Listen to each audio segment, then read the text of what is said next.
Enzo Recto, kalaban ang katiwalian at kasinungalingan, kakampi sa katotohanan at kabutihan. The longer I stay, the heavier that burden grows on me, on this house, and on the president I've always sought to support. And so, after deep reflection and prayer, I have made a decision today with a full heart and a clear conscience. I tender my resignation as Speaker of the House of Representatives. I do this so that the Independent Commission on Infrastructure may pursue its mandate freely and fully, without doubt, without interference, without undue influence. Walang pipigil, walang makikialam. Let the truth emerge and let justice be done. What comment do you want to hear? Any statement? Any comment, sir, ha? Yes, sir. Ha? You think it would be for the better na bumaba na si Speaker po? Kung napalitan po siya? Ano ba siya? Bumaba? O nag-resign siya? Yes, sir. Is that a sign of guilt? Bakit siya nag-resign? Ha? Sign of guilt ba yun? Guilt about what, sir? About the accusation. About the problema natin sa flood control. I don't know kung anong, bakit siya nag-resign. Ha? Grabe mga bossing. Parang teleserye na naman ang eksena sa politika. Nag-resign si House Speaker Martin Romualdez at ang unang bumida sa kamera ay walang iba kundi si Senador Bato de la Rosa. Imbes na maglabas ng solidong punto, ito agad ang tanong niya, is that a sign of guilt? Aba, parang barbero sa kanto lang kung magbigay ng opinyon. Puro hinala, walang pruweba. Kung tutuusin, hindi masama magtanong. Pero kapag galing kay Bato, automatic may halong panghuhusga. Parang yung teacher sa klase, na kahit tahimik ka lang, siya mismo ang nagtataas ng kilay at nagsasabing, may kalokohan ka. Ang problema, yung tanong niya hindi nakakatulong, kundi nagdadagdag lang ng intriga. At syempre, media-friendly na naman ang PEG.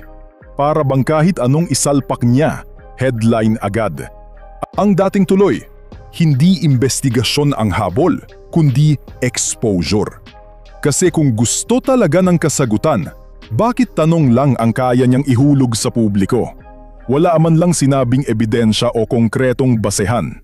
Kaya eto na naman tayo mga bossing. Habang malinaw na ipinaliwanag ni Romualdez na nag-resign siya dahil sa delikadeza at para hindi maging sagabal sa trabaho ng Kamara, si Bato biglang sumausaw at ginawang misteryo ang malinaw na sagot. Parang may sariling script si Senador na taliwas sa eksena. Imbes na tanggapin ng rason, mas gusto niyang pasikatin yung tsismis. Tuloy, siya ang lumabas na trying hard na direktor ng drama na wala naman talagang twist. At saka, alam naman ni Bato kung bakit nag-resign si Romualdez. Teka nga pala mga bossing, naalala ko nga pala. Rewind tayo konti. September 12, ilang araw bago ang resignation, mismong si Bato nag-Facebook post. Hindi lang basta rant. Official open letter pa. Ang laman, diretso niyang sinabihan si Romualdez na mag-resign ka na. Para bang si Bato na mismo ang nag-abot ng resignation letter. At hindi basta banat lang ha, nilatag pa niya ang lahat ng kasalanan ni Romualdez, trillions na utang ng bansa, 26.7 billion People's Initiative Funds, Harvard donation, EEI shares, at kung ano-ano pang financial chismis. Kung makasulat si Bato, akala mo investigative journalist. Pero sa totoo lang, parang term paper ng estudyanteng nag-copy-paste sa Google. Ibig sabihin malinaw, si Bato mismo ang nanguna sa sigaw na resign.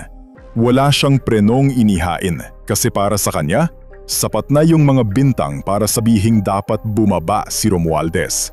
At dahil nakapost sa Facebook, todo share at pakalat para mas magmukhang crusader for truth siya.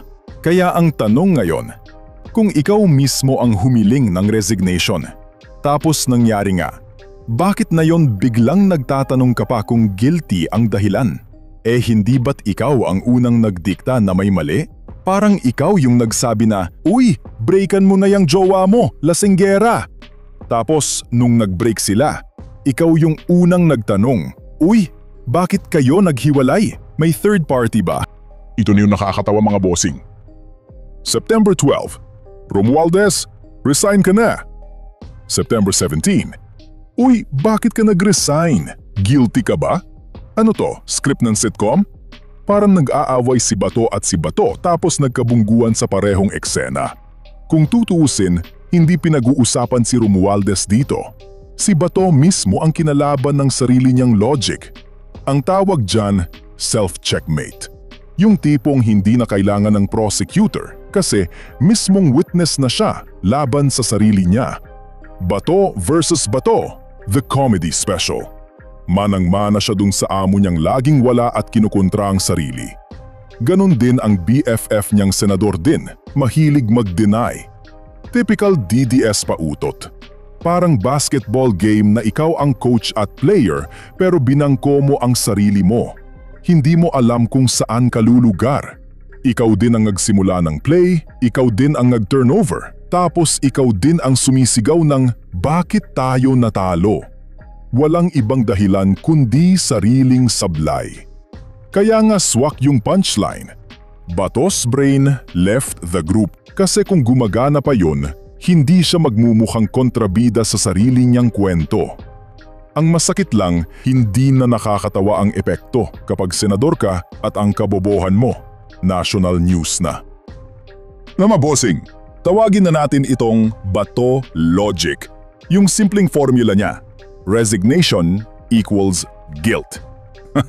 Aba, kung ganun pala, ibig sabihin guilty din siya nung bumitiw bilang PNP chief sa gitna ng drug war issues. O kaya guilty din yung lahat ng kakampi niyang nag-resign dati. Pero syempre, iba raw kapag sa kanila. Parang kanto math, kung umalis ka, may kasalanan ka. Kung hindi ka umalis, hindi ka pa rin ligtas, ang hirap intindihin. Pero sa kanya parang scientific theory. Sa totoo lang, mas accurate pa yata yung mga prediksyon ng manghuhula sa Quiapo kaysa kay Bato. Kung i-apply mo sa totoong buhay, sobrang absurd. Para kang sinabihan ng tropa mong sarcastic, "Bro, tigilan mo na trabaho mo, quit na." Tapos nung nag-resign ka nga, siya pa ang unang sumigaw, "Uy, guilty ka pala, kaya nag-quit ka." Ano to, prank show? Kaya tama lang tawagin siyang barangay basketball analyst. Yung tipong lahat kaya niyang i-explain gamit ang barbero logic. Tumigil sa laro? Ay, guilty yan sa game fixing. Samantalang wala man lang replay o scoreboard para patunayan. Sa dulo, hindi si Romualdez ang naging bida ng balitang ito, kundi si Bato mismo. Siya yung nagbukas ng eksena, siya rin yung sumara. At siya rin ang bumangga sa sarili niyang linya. Kung teleserye ito, siya yung kontrabidang sinampal ng sarili niyang monologo. Kaya ang ending, hindi na natin alam kung sino ang pinapatamaan niya. Kasi habang todo banat siya kay Romualdez, siya mismo ang unang nagpatunay na wala siyang consistent na isip. Parang cellphone na naghahang sa gitna ng call. Yung kausap mo tuloy, iniwan sa ere. At dahil nga nasa spotlight siya, kitang-kita ng buong bayan ang kahinaan ng logic niya. Imbes na mapahiya si Romualdez, parang si Bato pa ang nagbigay ng comic relief. Yung tipong, senador ba ito? O stand-up comedian na pilit seryoso ang tono? Kaya mga bossing, tandaan natin. Sa laban ng politika, minsan hindi kalaban ang nakakasira sa'yo, kundi sariling dila mo. At sa kaso ni Bato, hindi na kailangan ng opponent. Siya na ang tumalo sa sarili niyang utak. Mic drop. Bunyog! Bunyog! Halikan na kasama ka! Bunyog! Kapag buklod ay may pag-asa, Luzon, Visayas, Mindanao, isa ang pananaw. Sa bagong Pilipinas ang bunyog isisigaw. Bunyog.